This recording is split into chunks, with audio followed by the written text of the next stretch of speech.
अन्य समाचार वाव थरादथी गौ सर्कल पास ट्रिपल अकस्मात ट्रक ट्रेक्टर और बाइक वच्चे अकस्मात सर्जायो छे। तो अकस्मात में बाइक सवारनु घटना स्थले मौत निपज्यु छे। सीमेंट भरेलू ट्रेक्टर पलटी गयुं हतुं। ट्रक चालक ट्रक लईने घटना स्थळेथी फरार थयो हतो। तो अकस्मात बाद लोकोना टोळे टोळा उमट्या हता। तो ट्रिपल अकस्मातनी घटना वाव थरादमां गौ सर्कल पासे बनी हती। आ समग्र घटना बाद लोकोનું ટોળું એકઠું થયું હતું। ટ્રક ટ્રેક્ટર અને બાઇક વચ્ચે અકસ્માત સર્જાયો હતો। અકસ્માતમાં બાઇક સવારનું ઘટના સ્થળે મોત નીપજ્યું છે। તો ટ્રક ચાલક ટ્રક લઈને ઘટના સ્થળેથી અકસ્માત સર્જીને ફરાર। વગર વરસાદે વડોદરા શહેરના રસ્તા પર પાણીનું સામ્રાજ્ય છે। હરિનગર બ્રિજ નીચે પાણીનો બેફામ વેડફાટ થતો જોવા મળ્યો છે।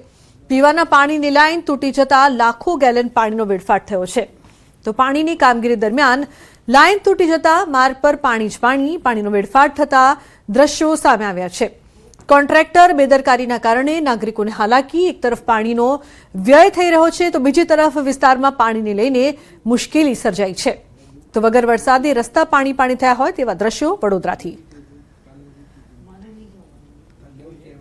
રાજકોટના હિંગળાજ નગરના સ્થાનિકો માટે સારા સમાચાર છે। ચોમાસા દરમિયાન નહીં કરવામાં આવે ડિમોલિશન।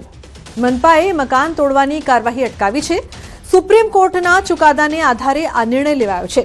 તો મીડિયાના અહેવાલ બાદ મનપા તંત્ર સક્રિય। આ તરફ મેયર નેહલ શુક્લે કહ્યું કે કોર્પોરેશનને જેમાં ફાયદો થશે એ તમામ વિકલ્પો ઉપલબ્ધ છે।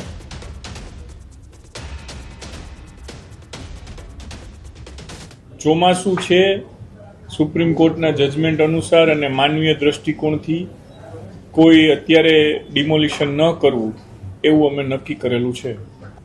કોર્પોરેશનને જેમાં ફાયદો થશે એ બધા ઓપ્શન ઓપન છે। अन्य समाचार की बात करिए तो भरूचनी हांसोट पोलीसनी मोटी कार्यवाही सामे आवी छे। खेतीवाड़ीनी वीजलाईनना वायर चोरी करती आंतर जिल्ला टोळकीनो पर्दाफाश करवामां आव्यो छे। पोलीसे 12 आरोपीनी धरपकड़ करी छे। हांसोट अने पानोली विस्तारमां नोंधायेला 4 गुनाओनो भेद उकेल्यो छे। तपासमां सामे आव्युं छे के आरोपीओ रातना समये रेकी करीने चालू वीजलाईननो वायर कापी चोरी करता हता अने बादमां भंगार वेपारीओने वेची देता हता। तो पुलिसे आरोपीओ पासेथी एल्युमिनियम वायर टेम्पो बाइको और मोबाइल सहित 20,60,000 रूपियाथी वधुनो मुद्दामाल जप्त कर्यो छे। आ समग्र मामले पुलिसे वधु तपास हाथ धरी छे।